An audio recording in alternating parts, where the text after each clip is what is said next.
আমি তো দৈবে বিশ্বাস করি, কিন্তু আমি যাকে গুরু মনে করেছি তিনি দৈবে বিশ্বাস করতেন না। মৃত বাঁধনে পরস্পরের সঙ্গে জড়িয়ে থাকে শব্দ। কবির কাজ হচ্ছে সেই সংযোগ বিন্দুর উপর আঘাত করা।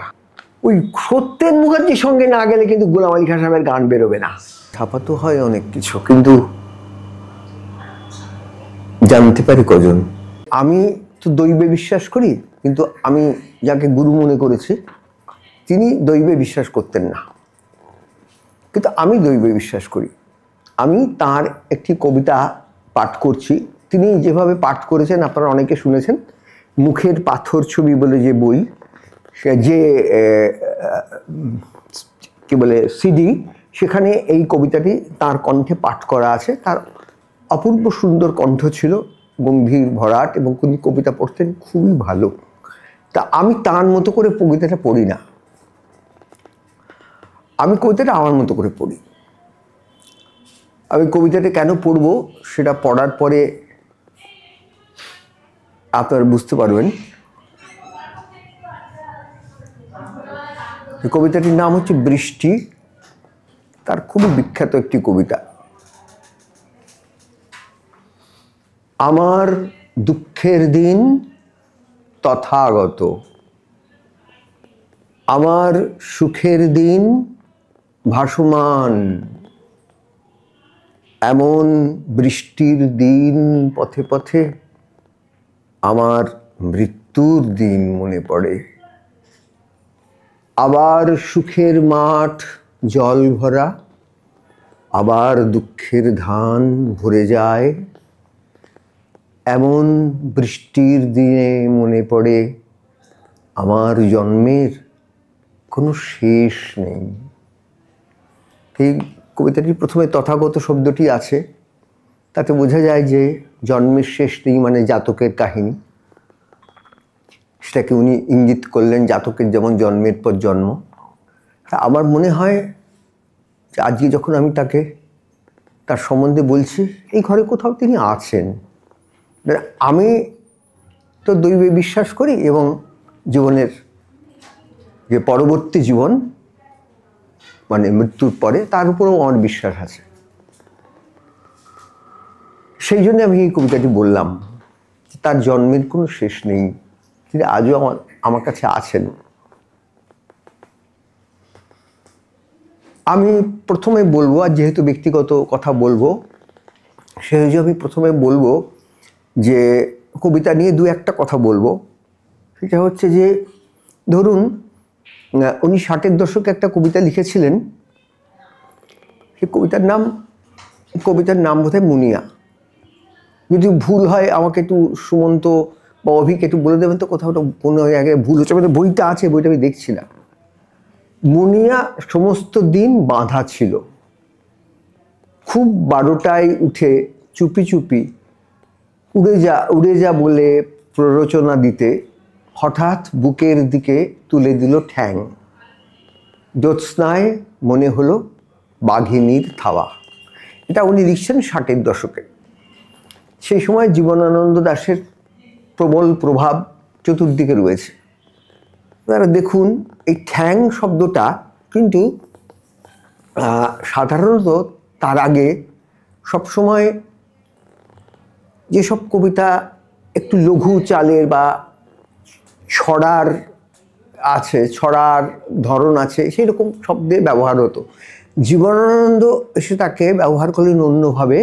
তার দুজন কবিতায় হলুদ কঠিন ঠ্যাং উঁচু করে ঘুমোবে সে শিশিরের জলে, এটা শালিক সম্পর্কে তিনি লিখলেন। তারপরে ঠ্যাং কথাটি ব্যবহার করছেন তার মাত্র 2 প্রজন্ম পরের কবি। তিনি যখন কবিতা লিখতে শুরু করেছেন তখন জীবনানন্দ দাশ বেঁচে রয়েছেন। তার প্রত্যক্ষ প্রভাব তখন অন্যদের উপর পড়ছে। তিনি ঠ্যাং শব্দটা ব্যবহার করলেন, এখানে কিন্তু জীবনানন্দের কোনো চিহ্ন নেই। আরেকটা কথা বলবো, সেটা হচ্ছে তার একটা বিখ্যাত কবিতা আছে, ও যখন প্রতি রাত্রে মুখে নিয়ে 1 লক্ষ ক্ষত আমার ঘরের দরজা খোলা পেয়ে ফিরে আসে ঘরে। এই যে কবিতাটি, সেই কবিতার শেষ 2 লাইন হচ্ছে যে এত যদি বুহ চক্র তীর তীরন্দাজ তবে কেন শরীর দিয়েছ শুধু, বর্মখানি ভুলে গেছো দিতে। আচ্ছা দেখুন, আমরা কিন্তু চক্রব্যূহ শব্দটার সঙ্গে পরিচিত। উনি কথাটা ওই একটা সাধারণ কথাকে, যেটাকে খুব চেনা কথা, সেটাকে কীরকম নতুন করে দিলেন, চক্রটাকে আগে নিয়ে এলেন। এই যে ব্যূহ থেকে চক্রটাকে, আর এত যদি ব্যূহ চক্র, এতেই কিন্তু জিনিসটা নতুন হয়ে গেল, সামান্য পরিবর্তন। নিঃশব্দের তর্জনীতে একটা জায়গায় উনি লিখেছিলেন যে মৃত মাধনে পরস্পরের সঙ্গে জড়িয়ে থাকে শব্দ, কবির কাজ হচ্ছে সেই সংযোগ বিন্দুর উপর আঘাত করা। এখানে তিনি সংযোগ বিন্দুর উপর আঘাতটা করলেন। এরকম অজস্র আছে, আজকে আমি সে কথা বলছি না। আজকে আমি শুধু ব্যক্তিগত স্মৃতিচারণাই করব। আমি শঙ্খ ঘোষের কবিতা প্রথম পড়তে শুরু করি 69-70 সাল থেকে, যখন আমার 15-16 বছর বয়স। এবং এত মুগ্ধ হয়ে যাই যে আমার কেবলই মনে হতে থাকে এই মানুষটা নিশ্চয়ই আমারই মতন একটা ব্যর্থ জীবন যাপন করছে। আমি এটা ভাবতে শুরু করি, কারণ আমি তখন স্কুল ড্রপ আউট। আমি তো আপনারা জানেন ম্যাট্রিক পাস করিনি। আমার বাড়িতে আত্মীয় স্বজন এলে আমি পালিয়ে যাই বাড়ি ভাঙা পাঁচিল দিয়ে। মায়ের কাছে অন্য স্কুলের হেডমাস্টার হেডমিস্ট্রেসরা আসেন, তখন আমি দেখা দিই না। অথচ ওর কবিতা পড়ে মনে হয় যে উনি যেসব কথা বলছেন, যে একাকী মানুষের কথা বলছেন, সেসব কবিতা পড়ে আমার মনে হয় যে উনি কী করে আমাকে এভাবে অনুভব করছেন। উনি নিশ্চয়ই ওর জীবনের মধ্যেও কোনো একটা। তারপর আস্তে আস্তে আমার কবিতা লিটল ম্যাগাজিনে বেরোতে লাগলো ইত্যাদি। আমি তার সম্পর্কে, মানুষের কানে যেমন আসে, কানে সবাই যেমন আছেন আপনারা জানেন, কানে তো অনেক কথা আসে। তো বুঝতে পারলাম যে তিনি একজন অত্যন্ত প্রতিষ্ঠিত অধ্যাপক। তার আগে আমি ছন্দের বারান্দা পড়েছি, নিঃশব্দের তর্জনী পড়েছি, শব্দ আর শব্দ তখন বেরোয়নি, কিন্তু তার প্রবন্ধ কয়েকটা পড়েছি। কারণ আমি যেখানে থাকতাম সেখানে লিটল ম্যাগাজিনে একটা প্রদর্শনী করতেন একজন ভদ্রলোক ছিলেন, তিনি ক্রিকেটের ট্রেনার, তার নাম ভৃগুদা। তিনি প্রতি বছর, ফলে আর্তনাদ পত্রিকায় বেরোনো তার যে শব্দ আর সত্য প্রবন্ধ, তা আমি তখন পড়েছি, 72 সালেই পড়েছি, আমার তখন 18 বছর বয়স। একদিন আমি স্থির করলাম যে আজকে আমাকে ওর সঙ্গে দেখা করতেই হবে। সেদিনটার একটা প্রচণ্ড বৃষ্টির দিন। আমি শিয়ালদা থেকে, এখন ভাবলে অবাক লাগে, এখন আমি একটুখানি হাঁটতে পারি না। আমি শিয়ালদা থেকে হাঁটতে শুরু করলাম, মানে আমি তাকে চিঠি লিখতাম, উনি আমার চিঠির উত্তর দিতেন। তা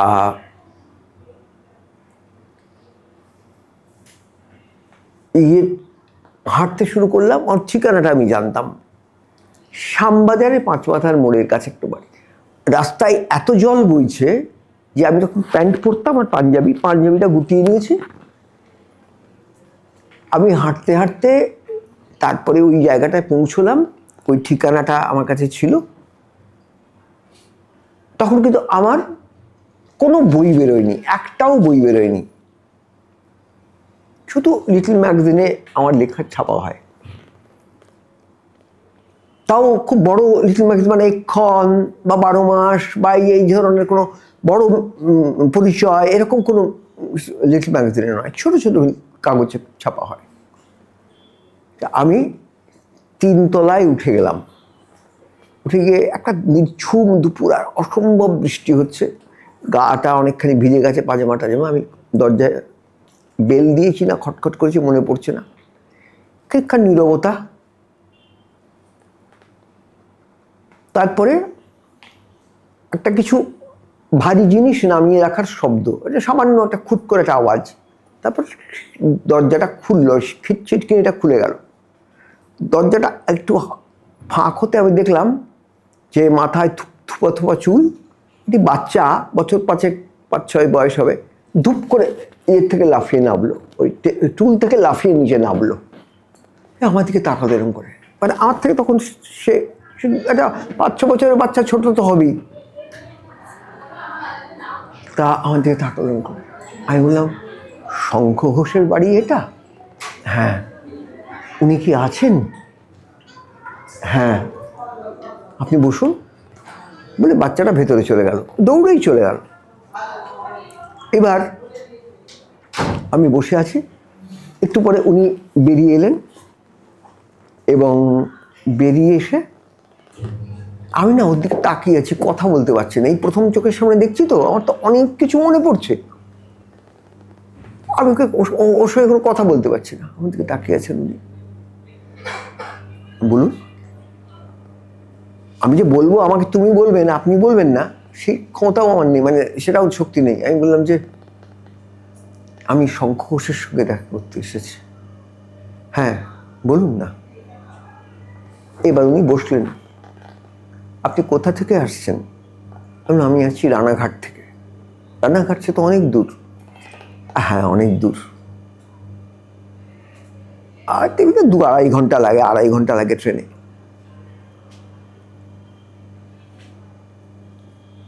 আপনি কি কোনো পত্রিকা করেন? বললাম না। তার আগে উনি আমার নাম জিজ্ঞেস করেছেন। আমি যখন নামটা বললাম আমাকে খুব অবাক করে দিয়ে উনি বললেন, হ্যাঁ আপনার লেখা তো দেখেছি কবিপত্রে, অভিমানে, আপনি তো লেখেন, এটা বললেন। তা বললাম আপনার কাছে আমার একটা প্রশ্ন আছে। এইবার কিন্তু আপনাদের বিস্মিত হবার পালা। যে প্রশ্নটা আমি তাকে করলাম, আমি এখন শুধু ভাবি যে এই প্রশ্নটা আমি কি করে তাকে করতে পেরেছিলাম।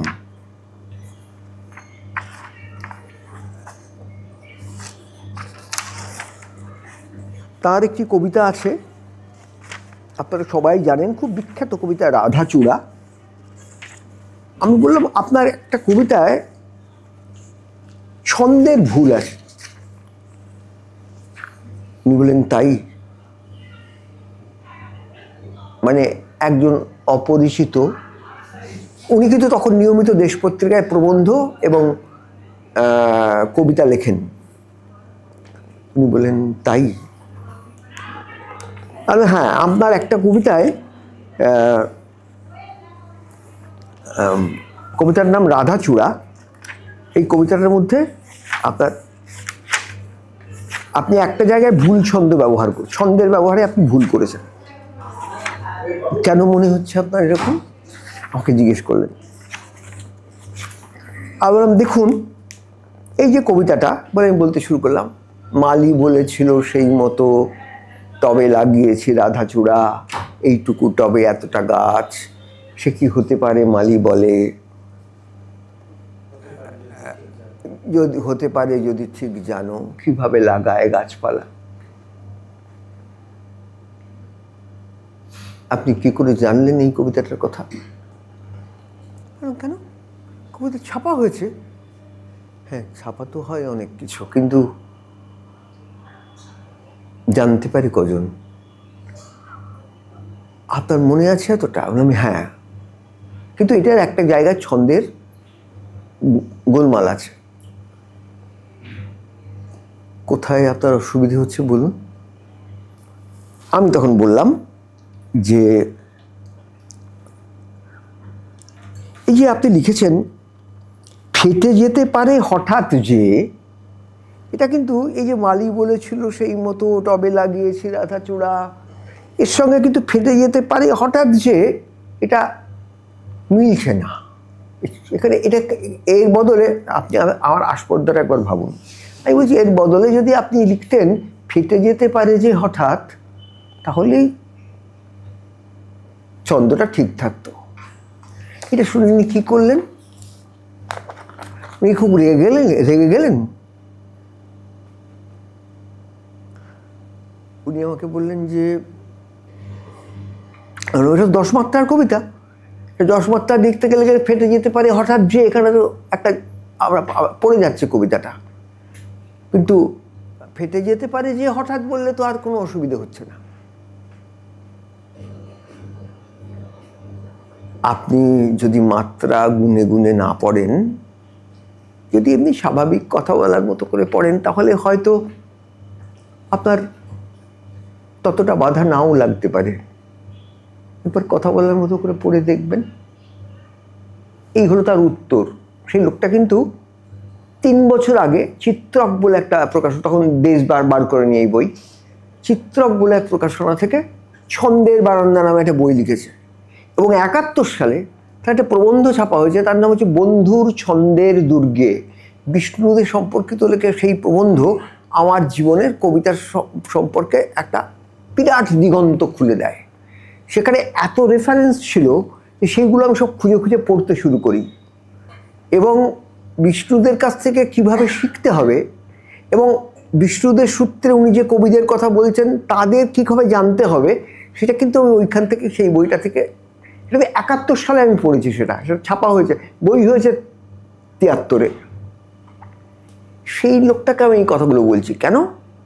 আমার মনে হচ্ছে এই মানে তখন ঐশ্বর্য রায় আসেননি, ধরুন আজকে আপনাদের বলি, এই ঐশ্বর্য রায়কে কেউ যদি বলে যে আপনি কি সুন্দরী, তার কাছে কোনো দাগ পড়বে? একটা দাগও পড়বে না তার। সে তো জানে যে আমি তো বিশ্ব সুন্দরী হয়েছি। তাই বলে এই মানুষটাকে নিশ্চয়ই সবাই বলে যে আপনি কত ভালো লেখেন, কত ভালো লেখেন। এর সঙ্গে যদি খানিকক্ষণ কথা বলতে হয় তাহলে এর কোথায় ভুল আছে সেটা বলতে হবে।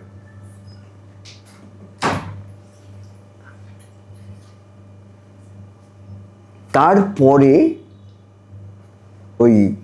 একটু পরে নিয়ে এলেন একজন মানুষ, এক নারী, তিনি প্রবেশ করলেন ঘরে, এবং তিনি তার হাতে একটা সোনার চুড়ি, আর সে সোনার চুড়ির সঙ্গে গায়ের রং আলাদা করা যায় না। তিনি একটা থালায় করে আমার জন্য খাবার নিয়ে এলেন, রুটি, তরকারি, মিষ্টি সব নিয়ে এলেন।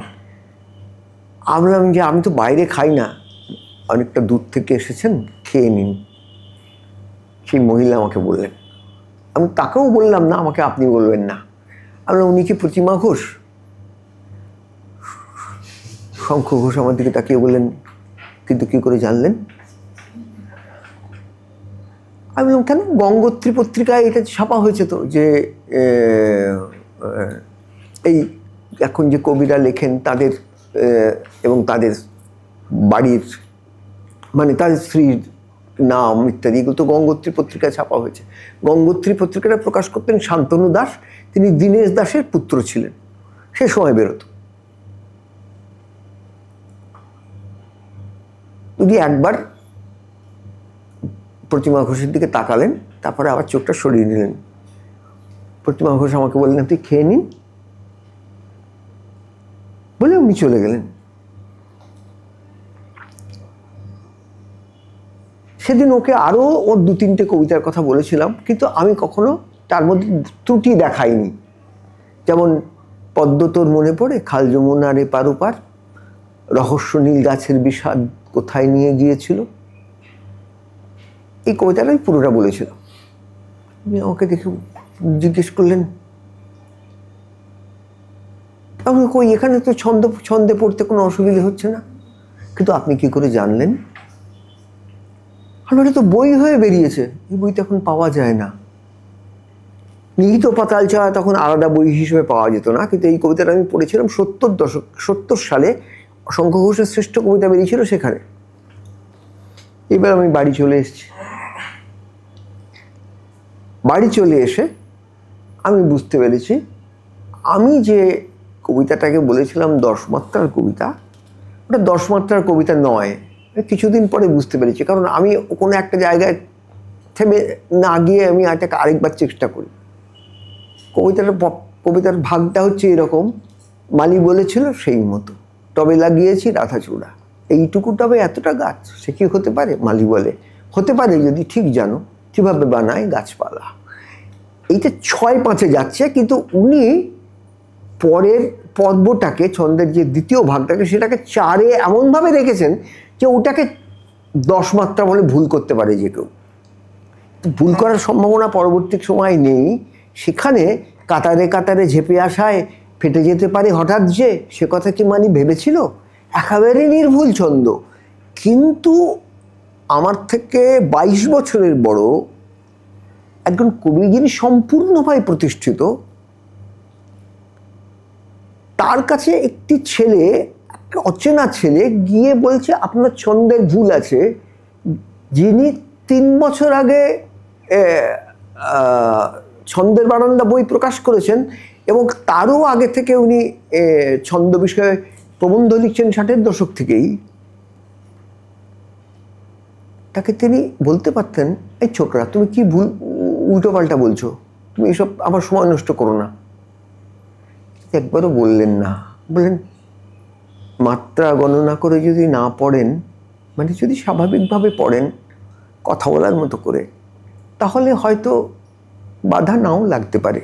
একবার পড়ে দেখবেন, হয়তো বাধা নাও লাগতে পারে যদি মাত্রা গণনা না করে পড়েন। মানে একবারও বলছেন না যে আমি এটা ঠিক লিখেছি, তুমি ভুল করছো ছোকরা, এটা বলছেন না। এটা বলার সম্পূর্ণ অধিকার কিন্তু তার আছে। তারপরে আমি আরেকবার তার কাছে গেছি, সেবার বাস ধরে গেছি, চিঠি লিখেছিলাম যাব। গেছি, গিয়ে কি বলেছি জানেন? আপনারা শুনলে অবাক হয়ে যাবেন। গিয়ে তাকে বলেছি যে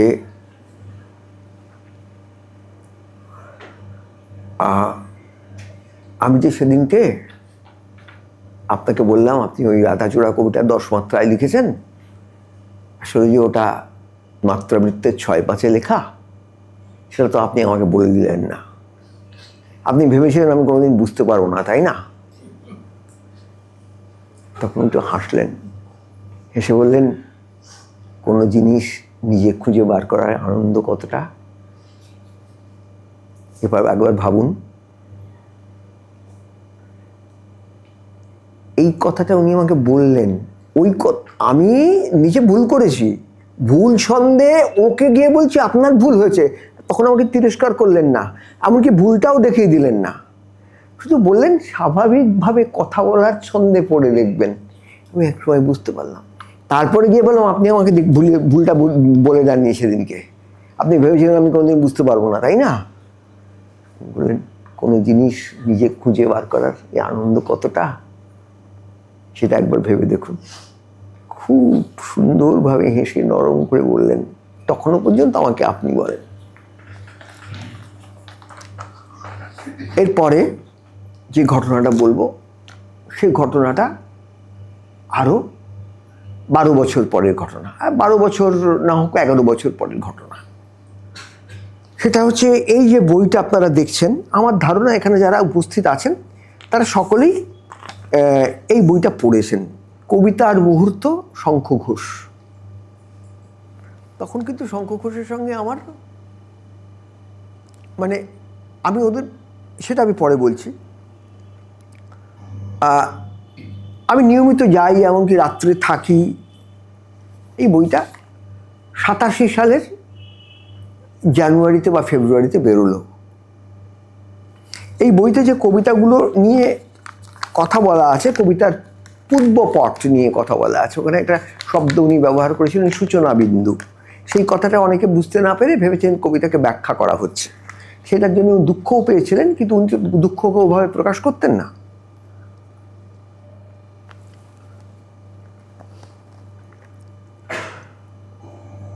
আচ্ছা, এখন 6:52 আছে, আমি 52 হয়েছে, আমি কতক্ষণ বলবো? আচ্ছা, এখানে কবিতাগুলো ছিল, আমি সেগুলোর নাম বলছি। 28টা কবিতা ছিল। একটি কবিতার নাম হচ্ছে কিছু না থেকে কিছু ছেলে। এটা হচ্ছে এই কিছু না থেকে কিছু ছেলে, এই কবিতাটি হচ্ছে বইয়ের উৎসর্গ কবিতা। সেটা প্রসঙ্গ বলা আছে কার্জন পার্কে, তখন মানে সেই 70-এর দশকের সেই সময়টায়, মানে এই কবিতাটা হয়তো 75 সালে লেখা। ওই সময়টায় এই যারা নকশালপন্থী আন্দোলনের যেসব যুবকরা ছিলেন তাদের নানা দিক থেকে ধ্বংস করা হচ্ছিল, সে বিষয়ে শঙ্খ ঘোষের বহু লেখা আছে। এই বইয়ের মধ্যেই আছে বিশেষণে সবিশেষ বলে একটি লেখা। সেখানে প্রবীর বলে একটি ছেলেকে, তাকে পুলিশ, উনি লিখছেন যে আরো অনেকের মতো প্রবীরকেও গুলি করে মারা হয়। তার কিছুদিন পরে সেই কার্জন পার্কে পলাশ ফুল ফুটে থেকে পথচারীদের আনন্দের দেখে কিছুক্ষণ বিমূঢ় হয়ে থাকার পর এই কবিতাটা লেখা। তারপরে হচ্ছে যমুনাবতী সরস্বতী, সেই যে। আচ্ছা, তারপরে কবিতা হচ্ছে ভিড়, অর্থাৎ রাস্তার। তারপরে কবিতা হচ্ছে বাস্তু। বাচ্চাকে নিয়ে রাস্তায় হাঁটছেন, আর বাচ্চা তাকে বলছে যে আজকাল কলকাতায় কোনো মানুষ থাকে না, আজকাল বনে কোনো মানুষ থাকে না। তা এই কথা থেকে তার ভেতরে কবিতাটা তৈরি হচ্ছে। তারপরে কবিতা হচ্ছে জাবাল সত্যকাম, সেখানেও এই কথা আছে, মানে সমাজের কথা আছে। তারপর হচ্ছে আরুণী উদ্দালক, যার মধ্যে সেই লাইন, কেননা দেশের মূর্তি দেশের ভেতরে নেই আর।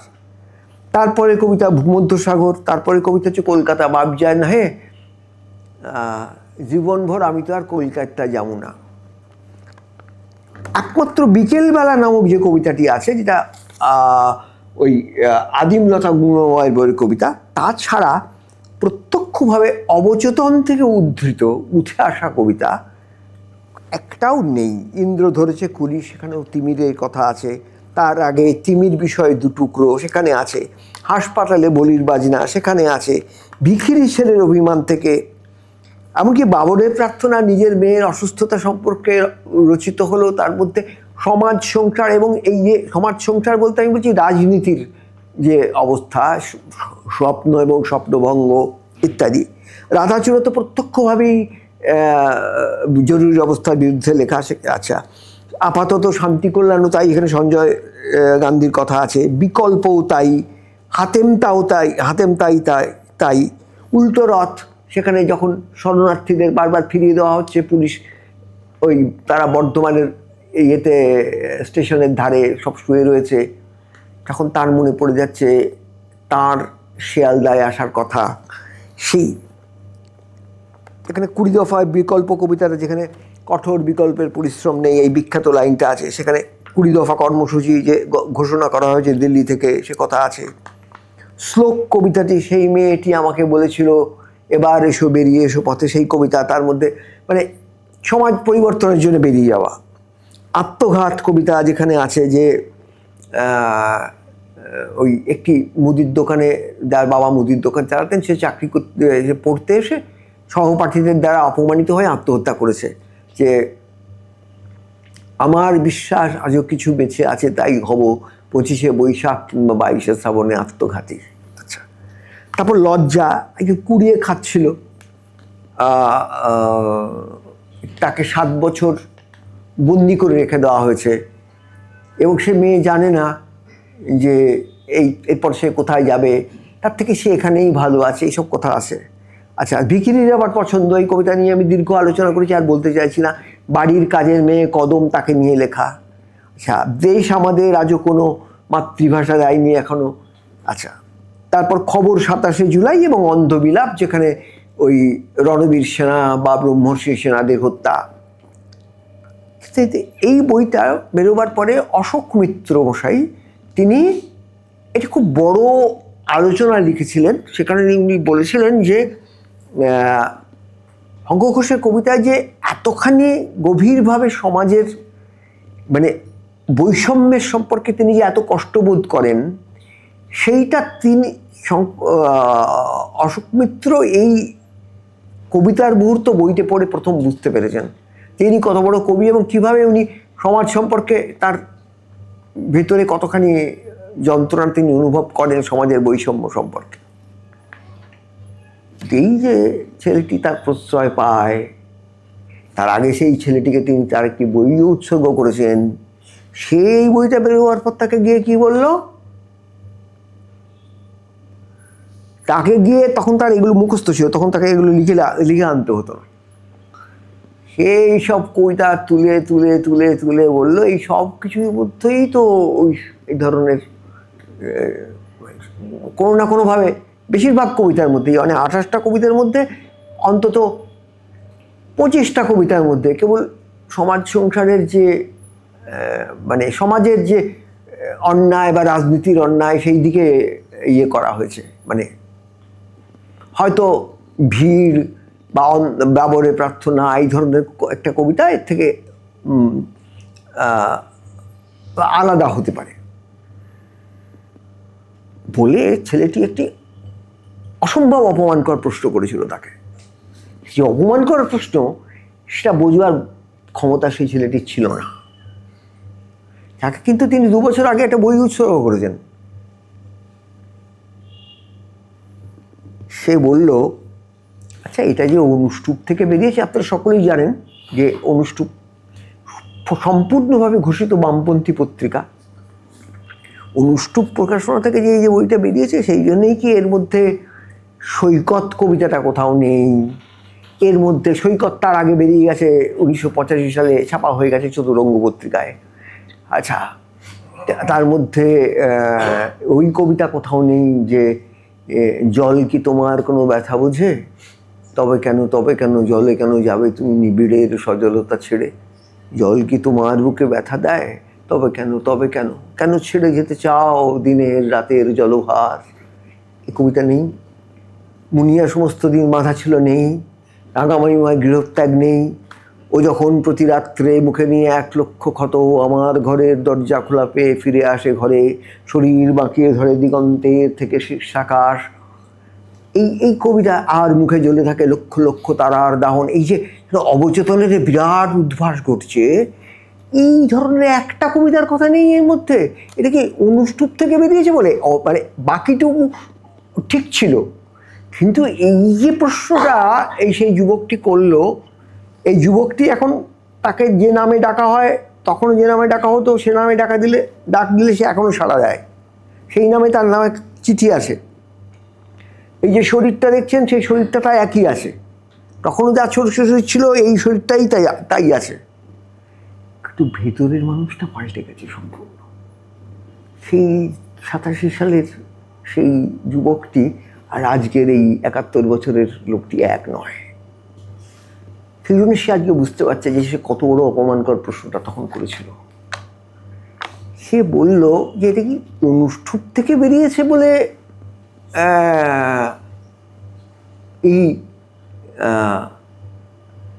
এই ধরনের কবিতা বাছা হয়েছে এই বইটার মধ্যে? এই একটাও এই যে সৈকতের মতো কবিতা তার আগে বেরিয়েছে, কি বলে চতুরঙ্গ পত্রিকায় বেরিয়েছে, আজ লিখে ফেলতে হবে সমস্ত কথাই, এই সমস্ত কথাই, এই যে দীর্ঘ কবিতা। আমি এখানে দীর্ঘ নয়, কিন্তু আমি ওইটা স্রোতের মতো আসা কবিতা এখানে আছে আমার কাছে, আমি পড়বো বলে এসছি, কিন্তু সময় কম বলে পড়ছি না। আপনারা এখানে যারা আছেন তারা সকলে এই কবিতা জানেন। এই উত্তর কিভাবে দিয়েছেন এখানে আমার একটা আইনস্টাইনের গল্প মনে পড়ছে, যে আইনস্টাইন 1921 সালে ওর ওই ফটো ইলেকট্রিক এফেক্ট, তাই তো, যার জন্যে উনি পেয়েছিলেন, কি বলে, নোবেল প্রাইজ পেয়েছিলেন 1921-এ। তার 8 বছর পরে আরেকজন বিজ্ঞানী, তার থেকে বয়সে 10 বছরের ছোট, কোনো নাম নেই তার, 1917 সালে উনি একটা পেপার লেখেন। সেই পেপারে উনি বলেন যে এই যে আমাদের ইউনিভার্সটা, এটা হচ্ছে একটা কনস্ট্যান্ট জায়গার মধ্যে আছে, সেটা হচ্ছে কসমোলজিক্যাল কনস্ট্যান্ট বা ল্যামডা নাম দেন তার। উনি সেটা প্রমাণও করেন। এই ইউনিভার্সটা যেহেতু একটা জিনিসকে সবসময় টেনে যাচ্ছে, আকর্ষণ করছে, তো ইউনিভার্সটা একটা জায়গায় গিয়ে খুব বড়, কিন্তু এটা স্ট্যাটিক ইউনিভার্স আর কি, কসমোলজিক্যাল কনস্ট্যান্ট বলে উনি একটা পেপার লেখেন 1917-তে। তার 4 বছর পরে নোবেল প্রাইজ পান। এবং যার কথা আমি বলছি, যে বিজ্ঞানীর কথা, তিনি তার থেকে বয়সে 10 বছরের ছোট, এবং তিনি তার অত কিছু তার চেনাশোনা নেই। বিজ্ঞানী মহিলা 2-4 জন তার নাম জানে। তিনি একটা পেপার লিখলেন আমেরিকার একটা কাগজে, সেই আমার ফোনের মধ্যে আছে সে নামটা, আমি বলছি। সেখানে উনি প্রমাণ করে দেখালেন রেড শিফট বলে একটা জিনিস, যেটা থেকে উনি বললেন যে প্রত্যেকটা গ্যালাক্সি থেকে দ্রুত সরে যাচ্ছে, মুভ করছে, দূরে দূরে চলে যাচ্ছে। উনি আইনস্টাইনের নামই করলেন না, আইনস্টাইনের কথার কোনো বিরুদ্ধতাও করলেন না। উনি শুধু বললেন যে এই ইউনিভার্সটা এক্সপ্যান্ড করছে, ক্রমশ এক্সপ্যান্ড করছে, ক্রমপ্রসারিত মহাবিশ্ব যেটাকে বলা হয়, এক্সপ্যান্ডিং ইউনিভার্স। এরপরে আইনস্টাইনের কি প্রতিক্রিয়া হয়েছিল? আইনস্টাইন তারপরে সেই অবজারভেটরিতে গেলেন, উইলিয়াম বি শিল বলে একজন লোককে সঙ্গে নিয়ে, ওর সহবিজ্ঞানী আর কি। এই অভিজিতরা পেপার লেখেন, জানে যে ওদের সঙ্গে পেপার লেখায় ছাত্ররা সহযোগিতা করেন বা কিছু।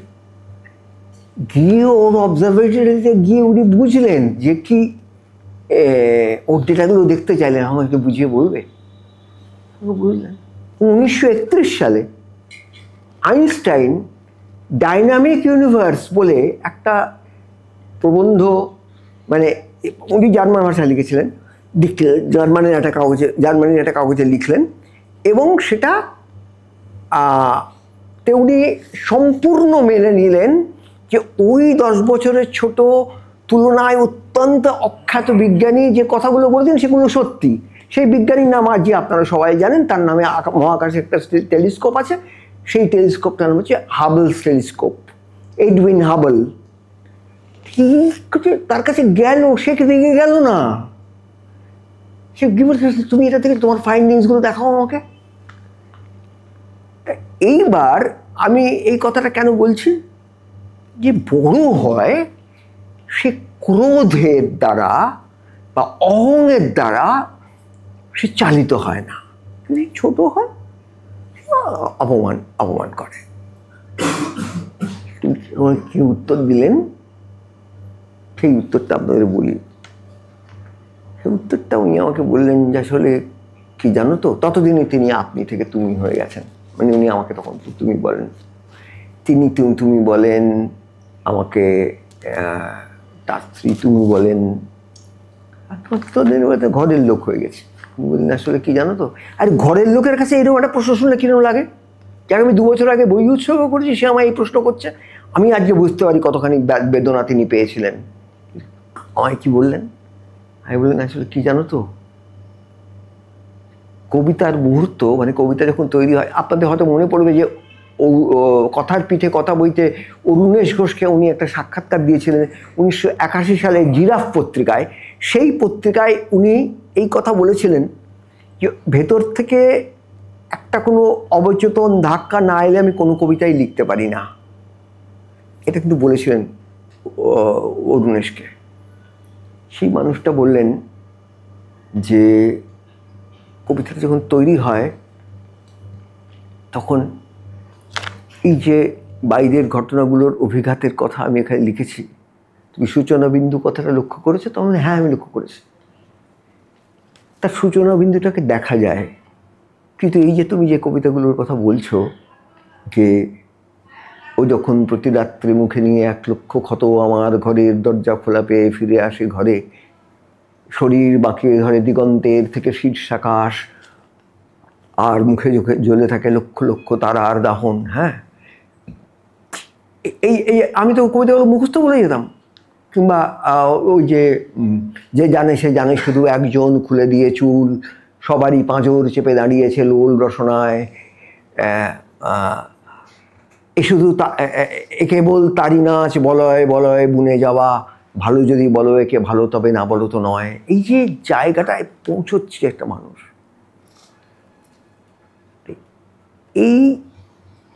এগুলোর ঘটনা বিন্দু মানে সূচনা বিন্দুটা বুঝতে পারা যায়, তাই ওইটা সম্পর্কে লিখতে সাহস পেয়েছি। উনি কিন্তু সাহস কথাটা ব্যবহার করলেন, আমার সামনেও সাহস কথা ব্যবহার করার কোনো দরকার ছিল না। কিন্তু এই যে কবিতাগুলোর কথা তুমি বলছো, যেগুলোর প্রতি তোমার পক্ষপাত বেশি, আজ আর আমি এটা বলি না যে ওইগুলো কবিতাগুলোর প্রতি আমার পক্ষপাত বেশি। আমি জানি একজন মানুষের ভেতরে নানা রকম স্রোত আছে, নানা রকম ধারা আছে। এটা যে জানি সেটা তার কাছ থেকেই জানি, তার লেখা পড়েই জানি। তিনি আমার যে মুখে বলে দিয়েছেন যে তারা দেখো এটা করো না ওটা করো, তা নয়, কিন্তু তার লেখা পড়তে পড়তে এটা বুঝতে পেরেছি। তিনি আমাকে বললেন এই ধরনের কবিতা ঠিক কীভাবে শুরু হয় আর কীভাবে যে শেষ হয়ে যায় সেটা নিজে ধরতে পারা যায় না, ঠিক বুঝতে পারি না। ওটা একদম ভেতর থেকে একদম কোনো অবচেতন, আমি অবচেতন শব্দটা বললাম, আপনি অবচেতনের কথা বলছেন, আমি তো অবচেতনের কথা যেখানে আছে সেরকম কবিতা নেই, সেই প্রশ্নটাই আপনাকে করেছি। আমার তোমার অভিযোগটা আমি ধরতে পারছি, কিন্তু কী জানো তো, ওখানে আমার কিছু করার ছিল না। ওই সময়ে কি হয়েছে, আমি যখন কবিতাগুলো লিখেছি, ওই কবিতাগুলো লেখা হয়েছে, তখন যদি তার মুহূর্তটাকে খুঁজে বার করতে চাই তাহলে আমি কিছুটা বানিয়ে ফেলবো, বানিয়ে তুলবো। পুরোটা আমার জ্ঞাতসারে হয়েছে তা নয়, সেই জন্যই আমি ওই ধরনের লেখা নিয়ে লিখতে সাহস পাইনি। আপনি ভাবুন, এটাকে কি আপনি বিনয় বলবেন? আমি তো তার ঘরে বসে আছি, এটা বিনয় নয়, এটা সত্য ভাষণ। যে মানুষটা লিখেছিল 1970 সালে তার প্রথম শ্রেষ্ঠ কবিতা যখন বেরোয়, তার প্রথম সংস্করণের প্রথম বাক্যে এই কথা ছিল, সত্য কথা না, প্রথম বাক্যে ছিল না, প্রথম বাক্যে বুদ্ধদেবের কথা ছিল, এখানে সত্যি কথা বলা ছাড়া কোনো কাজ নেই কবিতার। কিন্তু জীবিকা বসে, শ্রেণী বসে, এতই মিথ্যার সঙ্গে আমরা জড়িয়ে থাকি দিন রাত, যে কখনো কখনো একটি কবিতার জন্য থেমে থাকতে হয় অনেক দিন পর্যন্ত। সেই মিথ্যাটা থেকে আমাকে নিজেকে উদ্ধার করে নিয়ে তবে তো কবিতা লিখতে হবে। এই শিক্ষা মুখে বলে দেওয়া এটা করো ওটা করো এটা নয়। আমি দেখলাম যে সাহস পাইনি। সাহস কথা তুমি ব্যবহার করলেন, আমার মতো আমি যে 22 বছরের ছোট ওর থেকে, তখনও পর্যন্ত কোনো প্রতিষ্ঠিত প্রকাশকের দ্বারা প্রকাশিত আমার একটিমাত্র বই বেরিয়েছে, সে বইয়ের নাম উন্মাদের পাঠক্রম। সেই বই বার করে দিয়েছেন উনি না হলে সে বই বেরোতো না, উনি সেইটা ব্যবস্থা করেছেন সে বইটা বেরোয় যাতে। খাতাটা পড়তে দিয়ে এসেছিলাম, তারপর উনি ব্যবস্থা করেছেন। সেই ছেলেটা এসে আজকে ওকে বলছে যে এটা কি অনুষ্টুপের জন্যে? কত অপমানকর কথা না? পরে আমি জীবনে অন্যান্য ক্ষেত্রে যখন অপমানিত হয়েছি বা শাস্তি পেয়েছি আমার জীবনের অন্য ক্ষেত্রে, তখন আমি ভেবেছি যে আমি যে এইসব অন্যায় করেছিলাম, এই যে অপমানকর এই মানুষটা কোনো উত্তর দেয়নি, কিন্তু আমি তার শাস্তিটা এখন পাচ্ছি। দেখ, সেটা অন্য কথা হয়ে গেল, আমি কনফিউশনে কথা হয়ে গেল, সেটা অন্য কথা। তো আমি বলছি এই যে দুটো জিনিস আমি আপনাদের বললাম, এর মধ্যে একবার আমি খুব অসুস্থ হয়ে পড়ি। অসুস্থ হয়ে পড়ে আমি আরজিকর হাসপাতালে, তখন আরজিকর হাসপাতাল থেকে ওর বাড়ি ছিল খুব কাছে, হেঁটে যাওয়া যেত, মানে উনি হেঁটেই যাতায়াত করতেন। উনি যাদবপুর ইউনিভার্সিটি থেকে ওর শ্যামবাজার 5 মোড়ের বাড়িতে উনি হাঁটতে হাঁটতে আসছেন। আরেকটা ঘটনা বলি, ভাস্কর চক্রবর্তী আছেন, অরুণ সেন আছেন, আর আছেন অরুণ সেন, ভাস্কর চক্রবর্তী, শৈলেশ্বর ঘোষ, এই 3 জন আছেন। আমি আগের দিন রাত্রি ওদের বাড়িতে গিয়ে থেকে গেছি, ও রানাঘাটে থাকি। সেটা কোনো রোববারের সকাল নয়, তখন অত ভিড় হয় না রোববার সকালে। এমনি একদিন ভাস্করও এমনি এসেছেন, অরুণ সেনও এমনি এসেছেন, শৈলেশ্বর ঘোষও এমনি এসেছেন ওর সঙ্গে দেখা করতে। তারপর 3 জনের মধ্যে অনেক আলোচনা হচ্ছে। তো এই যে 3 জন কবি, তারা, আমি ওদের বয়সে সবচেয়ে ছোট, আমি শঙ্কর ঘোষের কাছে যত মুখ খুলে কথা বলতে পারি, যে যতখানি জায়গা উনি আমার জন্য দিয়েছিলেন, আমার জন্য উনি কোনো ফিল্ডসম্যান রাখেননি আমার মুখের সামনে হাত পেতে, যেটা আমি অন্য অনেক বড় কবিদের দেখেছি, যে বড় কবি সাহিত্যিকদের দেখেছি, তারা সবসময় ফিল্ডসম্যান বসিয়ে রাখতেন সামনে। তা আমার জন্য কোনো ফিল্ডসম্যান রাখেননি, উনি সব দূরে দূরে ছড়িয়ে দিয়েছিলেন, তোমার যেমন ইচ্ছে তুমি খেলো। ফলে ওকে আমি যা খুশি বলতে পারতাম। আটকানো মুশকিল হয়ে যাচ্ছে নিজেকে এই কথাটা বলতে গিয়ে। তা নিশ্চয়ই উনি শুনছেন কোথাও, আমি তো অন্তত বিশ্বাস করি উনি আমার কথাগুলো শুনছেন। তা তখন আমার খুব বড় অসুখ করলো। অসুখে আমার যেটা হয়েছিল সেটা হচ্ছে হেপাটাইটিস বি। এই হেপাটাইটিস বি তখন কোনো ভ্যাকসিন বেরোয়নি। হেপাটাইটিস বির ভ্যাকসিন বেরোয় 90s মাঝামাঝি, 96 বা 97-এ হেপাটাইটিস বির ভ্যাকসিন বেরোয়। আমি খুবই অসুস্থ হয়ে পড়েছিলাম, তখন আমাকে নিয়ে ভর্তি করে দেওয়া হয়েছিল আরজিকর হাসপাতালে। তখন উনি আমাকে দেখতে যেতেন, সেখানে উনিও যেতেন, ভাস্কর চক্রবর্তীও যেতেন। তখন ওখান থেকে যখন আমি সুস্থ হয়ে এলাম, আমাকে দেবেন, সুস্থ হয়ে উঠলাম, তখন আমার একটা ভয়ঙ্কর ডিপ্রেশন হয়েছে। আমার সবসময় চোখ দিয়ে জল পড়ছে, আমার রানাঘাটে গেলেই কষ্ট পড়বো। উনি না আমাকে ওর বাড়িতে নিয়ে এলেন। প্রতিমা দি সকালবেলা কলেজে চলে যান, উনি সকালে একবার আমাকে দেখা করে কলেজে চলে যান। উনি যাদবপুর বিশ্ববিদ্যালয়তে পড়ান। দুপুরবেলা আমার দেখাশুনো করে একটি বালিকা, হয়তো বছর 10 বয়স হবে তার। সেই বালিকার সঙ্গে গল্প করতে আমার ভালোই লাগে, কিন্তু সে আমাকে নানা ধরনের কঠিন কঠিন ব্যাকরণের প্রশ্ন করে, একটা অদ্ভুত ধরনের বানান জিজ্ঞেস করে, ব্যাকরণের প্রশ্ন করে, আর সেগুলো উত্তর দিতে পারি না।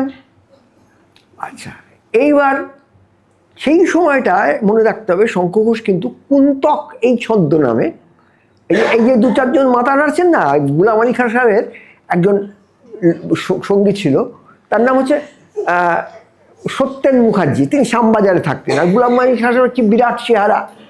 গোলাম আলী খাঁ সাহেব তখন ওরা তো আর প্লেনে যাতায়াত করতেন না, ওদের সেই 50-এর দশকে, 40-50-এর দশকে ওদের ট্রেনে করে যেতে হতো, সারা রাত এলাহাবাদে গান গাইতে যাচ্তেন, বোম্বাইতে গান গাইতে দূরাত্রি যেতে হবে।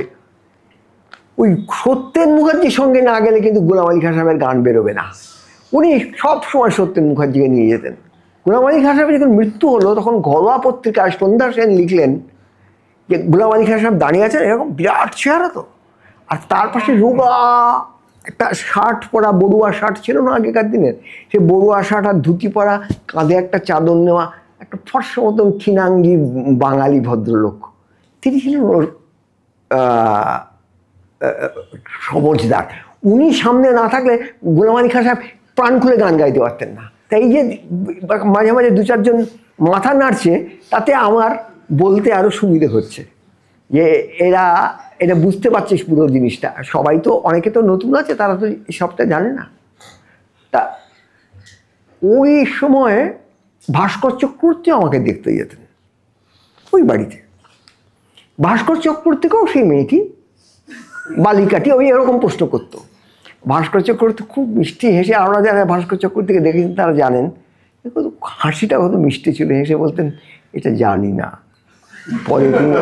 পরে তিনি আমাকে একটা গোপন কথা বলেছিলেন, মানে ওখানে ওই বাড়িতে থাকা অবস্থায় বলেননি।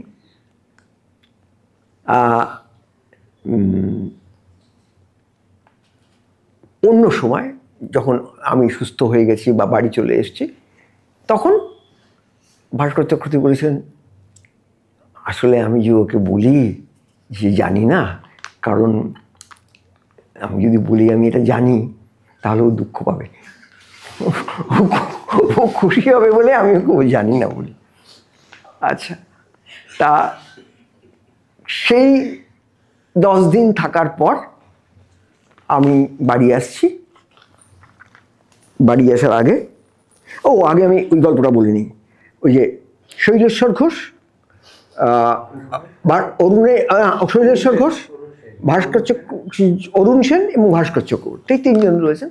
এবং এরা খুব শান্তভাবে, এর মধ্যে অরুণ এসে গলাটা একটু ক্রুদ্ধ, আর ভাস্কর এবং অরুণ সেন খুব শান্তভাবে বলছেন যে কৃত্তিবাসের এবং 50 দশকের যে কবিরা, তারা যে এখন কিছু লিখতে পাচ্ছেন না, তাদের লেখা যে তখন খুব খারাপ হয়েছে। এটা কোন সময়কার কথা আমি বলছি, 85। এদের লেখা যে খারাপ হয়ে গেছে, শক্তি চট্টোপাধ্যায়ের লেখা খারাপ হয়ে গেছে, বা এদের যে লেখা আর কিছু হয় না। এবং এরা সকলেই শঙ্খ ঘোষের বন্ধু, কৃত্তিবাসের কবিরা, এদের লেখাটা অনেক খারাপ হয়ে গেছে। প্রথমে যখন এরা লিখছিলেন তার থেকে এখনকার লেখা খারাপ। এমনকি অলোক রঞ্জনের নামও উঠছে তার মধ্যে, যে অলোক রঞ্জনের মধ্যে, এটা শৈলেশ্বর বেশি বলছেন, যে অনেক বেশি কারুকৃতি আছে আর কি তার মধ্যে, মানে অনেক অলঙ্করণ আছে, অনেক রকম কারুকৃতি আছে, সব হচ্ছে। শঙ্খ ঘোষ চুপ করে বসে আছেন, শুনছেন।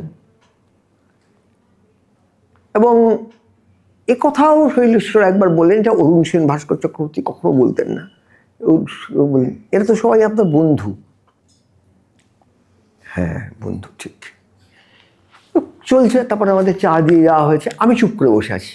যখন আলোচনাটা অনেকটা গড়িয়ে গেছে, এরপরেই আমি আমার শেষ পর্যায়টা চলে আসবো, তখন শঙ্খ ঘোষ এইভাবে তো বসতেন। উনি বললেন যে আপনারা একজনের কথা কিন্তু বলছেন না। একজনের কথা বলছেন না যে? কার কথা? 3 জনই খুব উদ্গ্রীব হয়ে ওর দিকে তাকালেন। কেন? আমার কথা? গত কয়েক বছর ধরে আমার লেখাও তো আর পড়ার মতো নেই।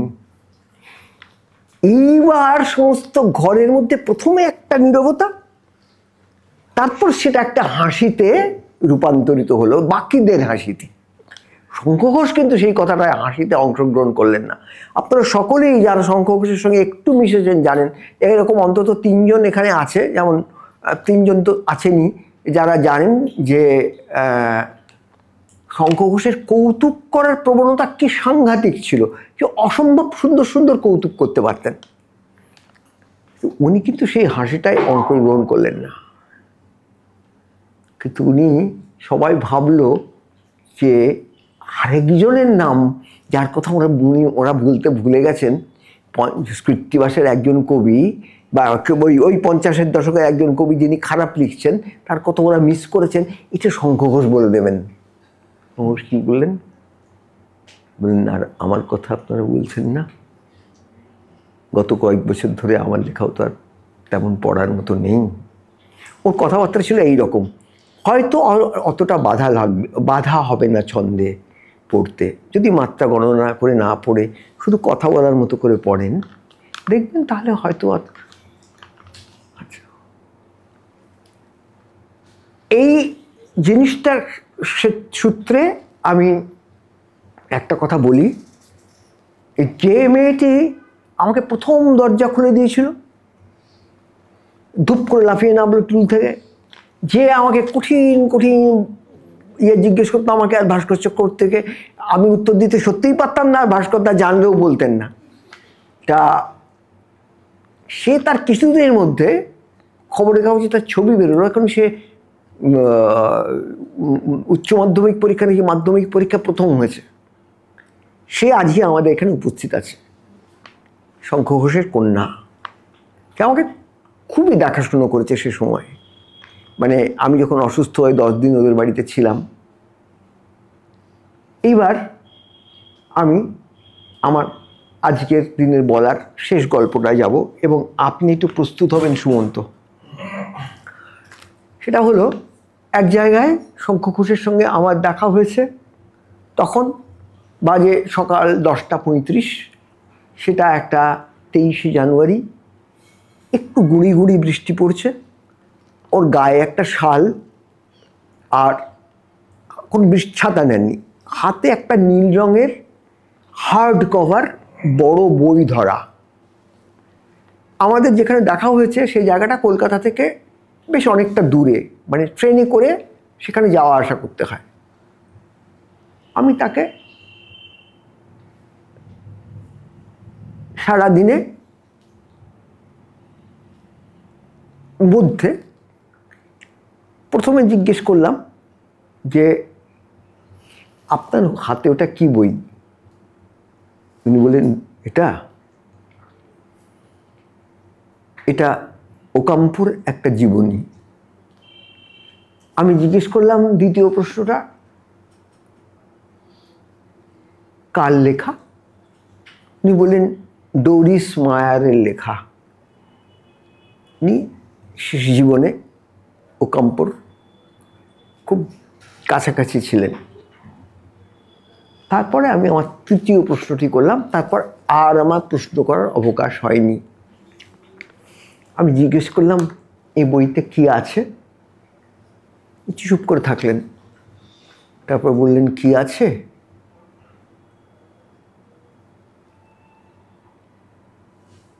উনি আস্তে আস্তে বলতে শুরু করলেন। আচ্ছা, এবার আমরা একটা অন্যদিকে চলে যাচ্ছি, কেমন? সেটা হচ্ছে, আপনারা সবাই উস্তাদ আমির খান সাহেবের নাম শুনেছেন।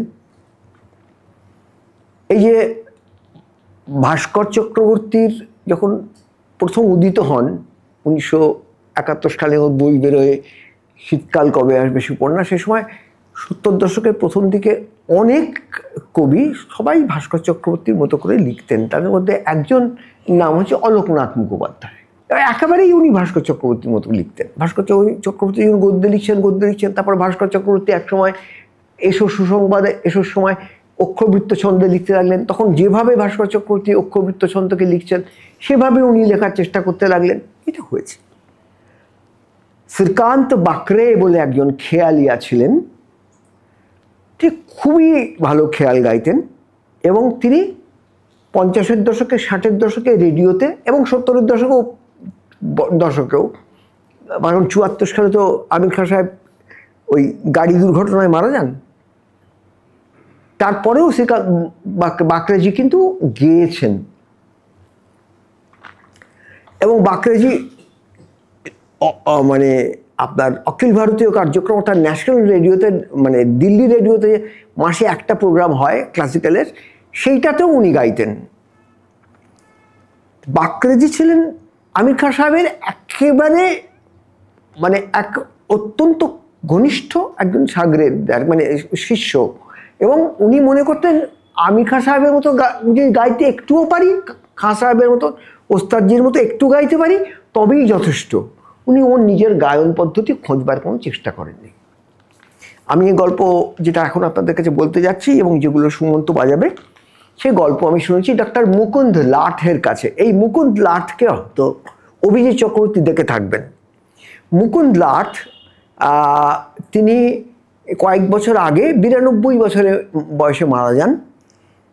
তিনি যেখানেই তিনি থাকতেন, আসলে জায়গাটার নামটা ভুলে গেলাম, জয়পুরে থাকতেন। উনি জয়পুরে থাকতেন।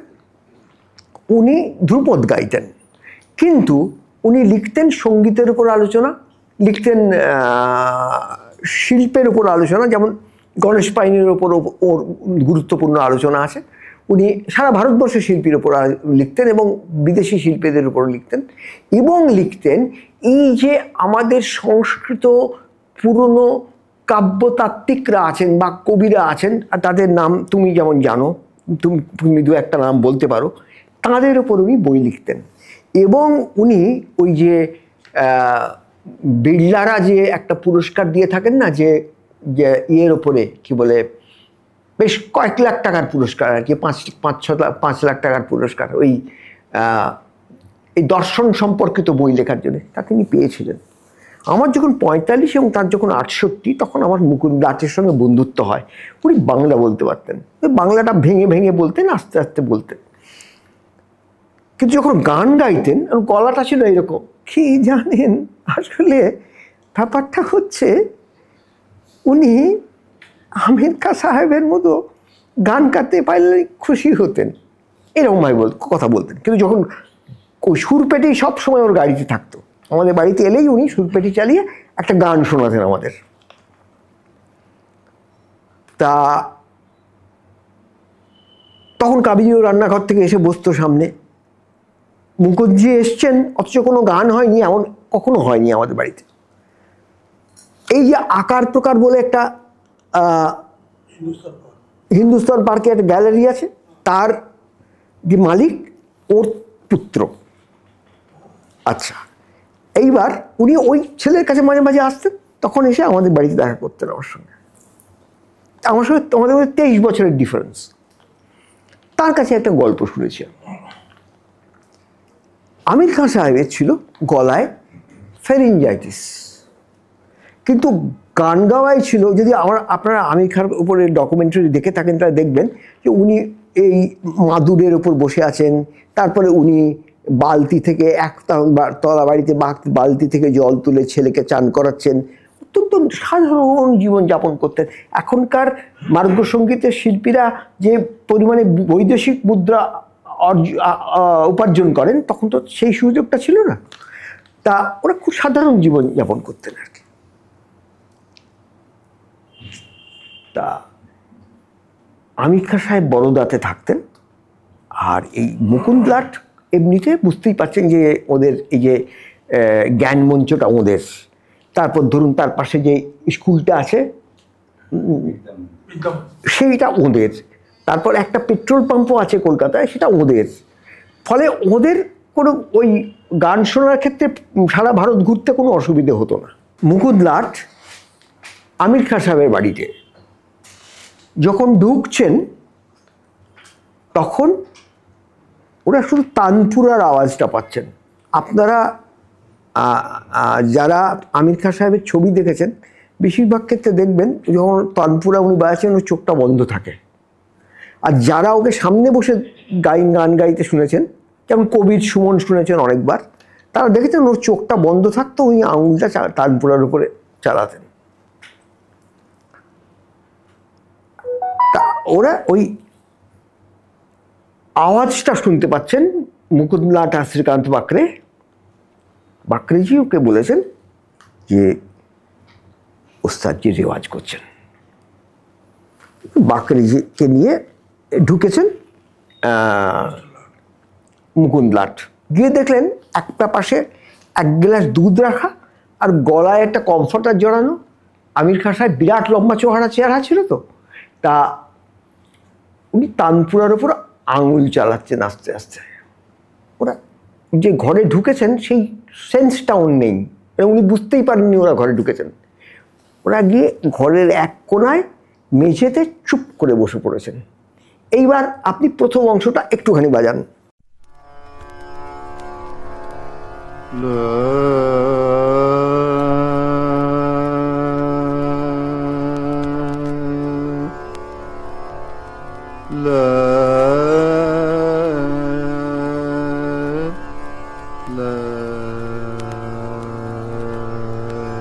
হঠাৎ এইরকম একটা আওয়াজ বেরিয়ে এলো। এই যে আমি কার রেকর্ড নিয়ে এসেছি, সুমন্ত আমাকে খুবই সাহায্য করেছে। কালকে রাত্রি 2টোর সময় ও এই কাজগুলো করে দিয়েছে আমার জন্যে। এইটা আমাকে সুরপেটি চালিয়ে গেয়ে শোনাচ্ছেন মুকুন্দ লাট। ঠিক কি গাইছিলেন আমির খান সাহেব। আবার চুপ,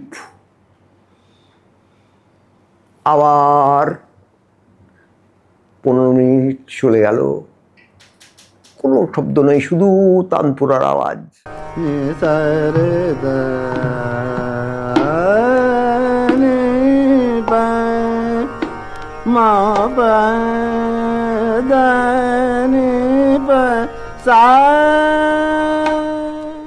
আপনারা সবাই জানেন খেয়ালে প্রথমে আউচার হয়, তারপর বিলম্বিত শুরু হয়, তারপর বিলম্বিত খানিকটা বিস্তার হতে হতে তারপর সারগাম হয়, তারপর তান হয়, তারপর দ্রুত আসে। তা আমরা এখন দুটো দেখলাম যে উনি যখন গানটা শুরু করেছেন তার আউচারটা আমরা প্রথমে দেখলাম, তারপর একটা জায়গায় দেখলাম বিলম্বিতের মাঝখানে উনি রয়েছেন। তার মানে অনেকক্ষণ গানটা হয়ে গেছে কিন্তু। আর উনি রেডিওতে যেমন আধ ঘন্টা বা রেকর্ডে 25 মিনিট, যখন কনফারেন্সে গাইবেন তখন কনফারেন্সে তো তাকে 1-1.5 ঘন্টা গাইতে হবে। ওরা চুপ করে বসে আছেন। এরপর আবার আরেকবার চালান আপনি।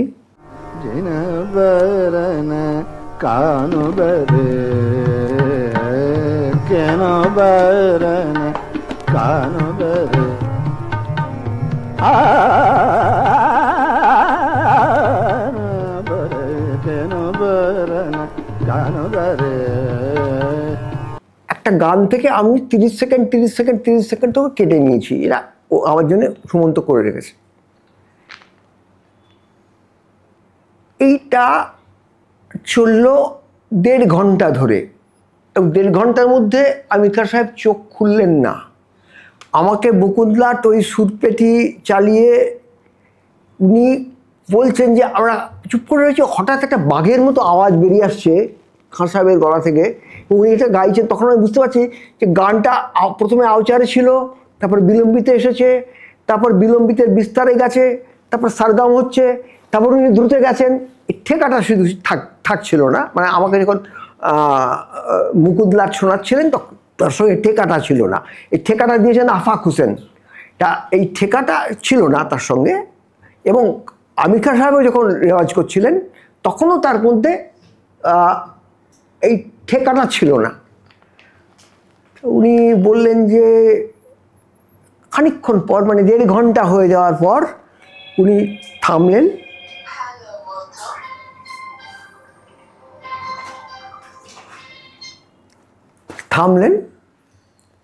থেমে উনি হাতটা দুধের গ্লাসের দিকে বাড়ালেন।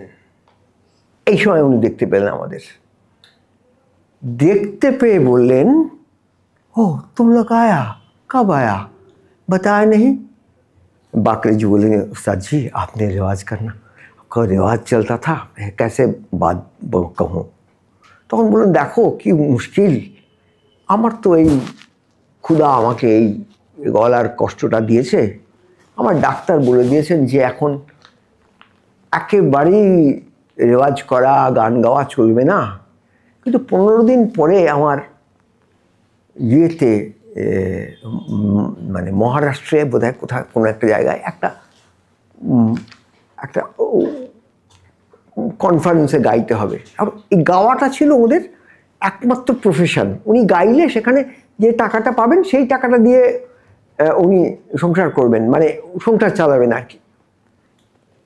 ফলে গাইতে ওকে যেতেই হবে। উনি রেওয়াজ করবেন না, রেওয়াজ করলেই গলাটা আরও খারাপ হয়ে যাবে, উনি গাইতে পারবেন না। তাই না উনি মনে মনে রেওয়াজটা করে যাচ্ছেন। এটা আমি শুনলাম কবে? এটা আমি শুনলাম 2002 সালে।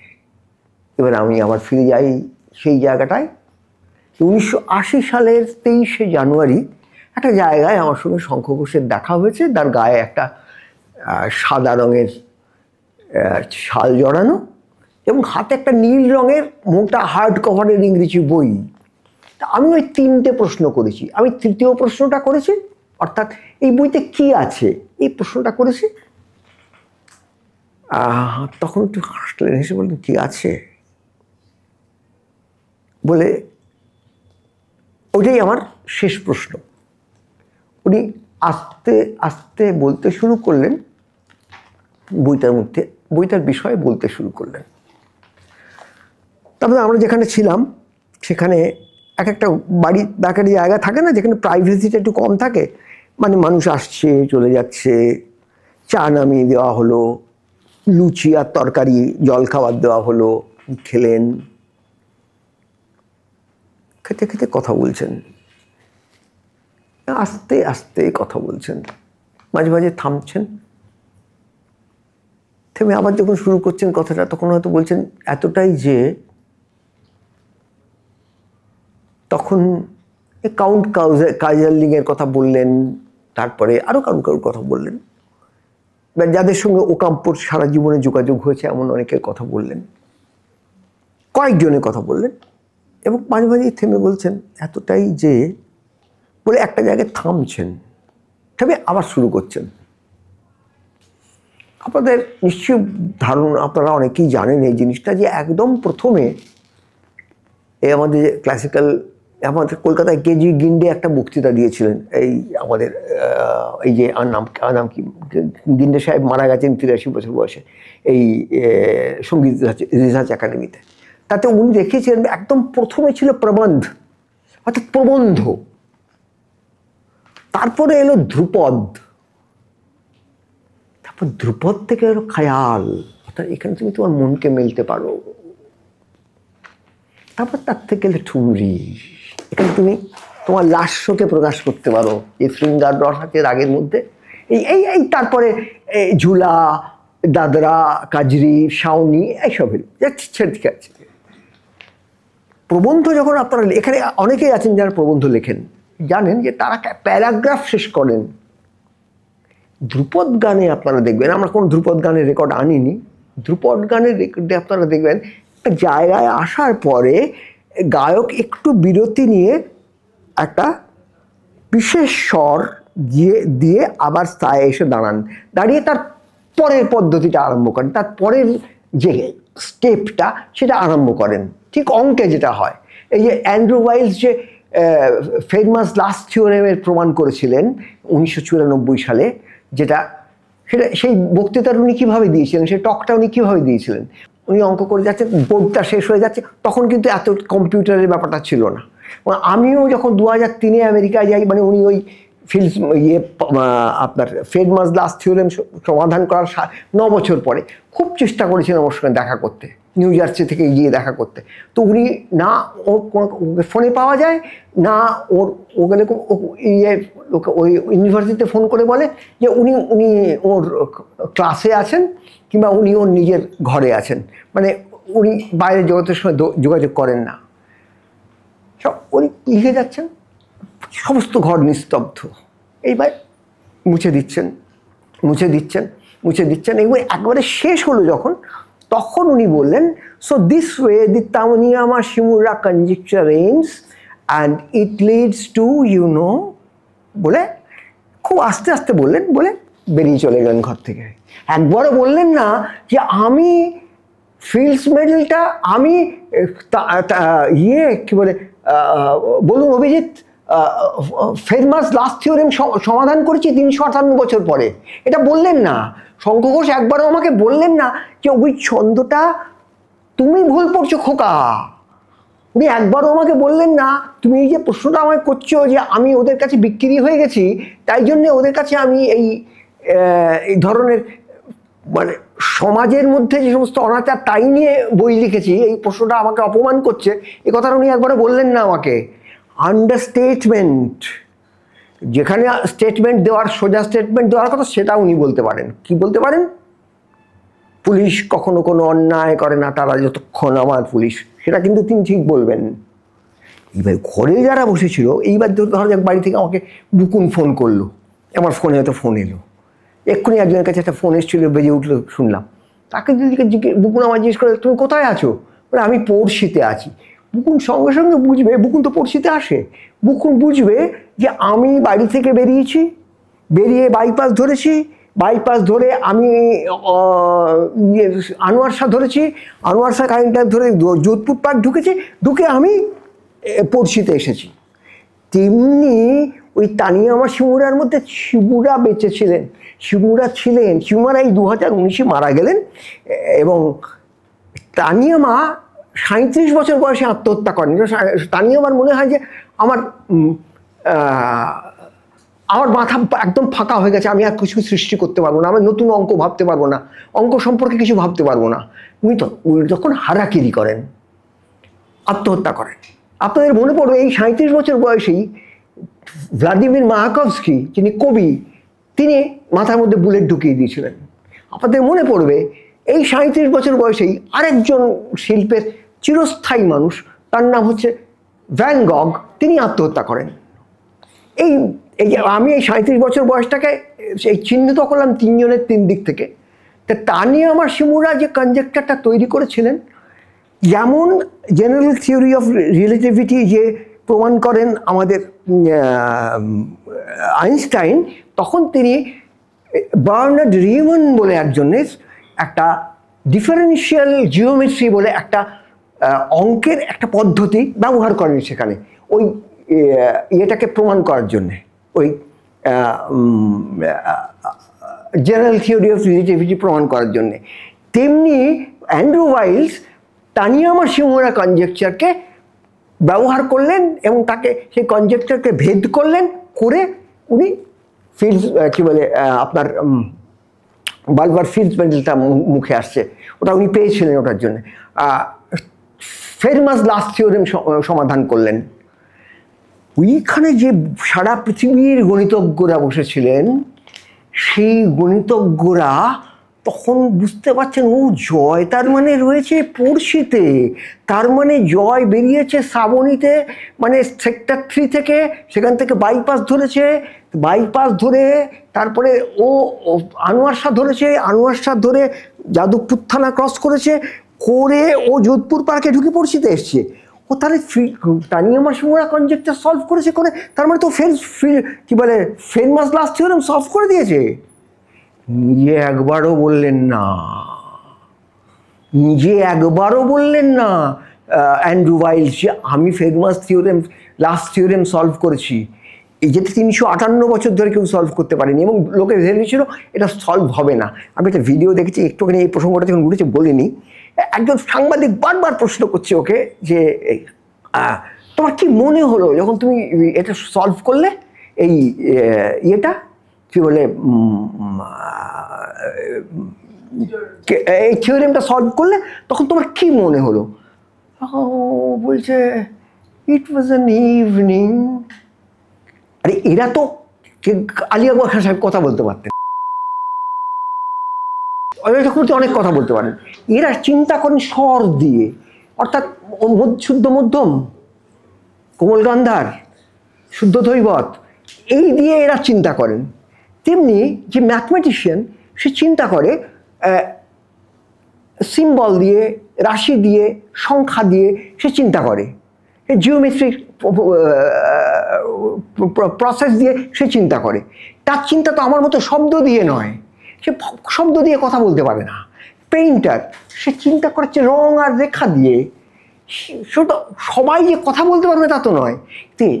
আমাদের জিজ্ঞেস করছে 358 বছর প্রবলেম সলভ করে দিয়েছে, বাকি লোকেরা বললো ও সলভ করেছে। তখন বারবার বলে নো,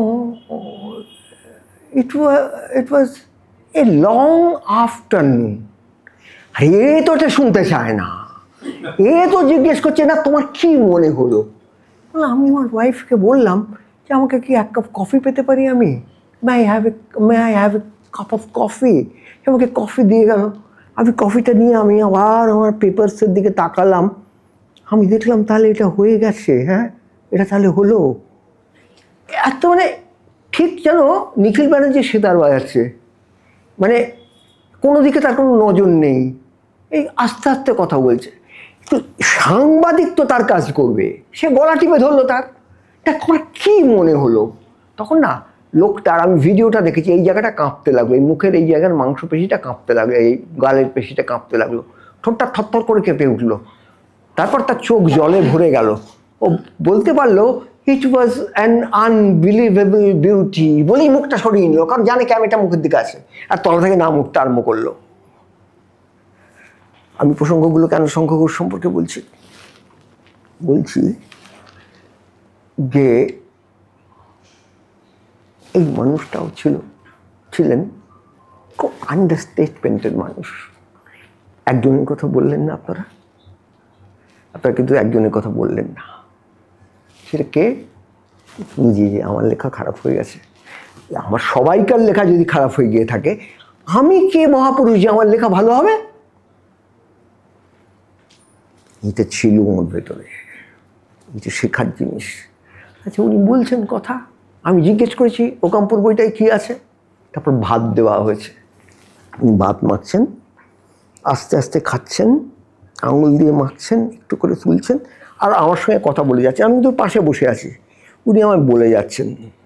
11:15 থেকে কথাটা শুরু হয়েছে। উনি যখন ট্রেনে উঠলেন তখন 5:20। একটা ফাঁকা, এই বলো আমাদের অভিরূপ, ওটাকে কি লালগোলা নয়, লালগোলা ফাঁকা যায় না, গেদে বানপুর একটা, এবং সেটা ক্যাশ বানপুর, মানে যেটা অনেক থামতে যাবে। তা আমি বললাম যে আপনি এখন এতটা ফিরবেন, কালকের দিনটাও সেটা ঘটনাচক্র শনিবার ছিল, কালকের দিনটাও ছুটির দিন ছিল, এখানে সকালবেলা ভালো ট্রেন আছে। উনি বললেন না, আজকে বাড়িতে গিয়ে একটা লেখা লিখতে হবে।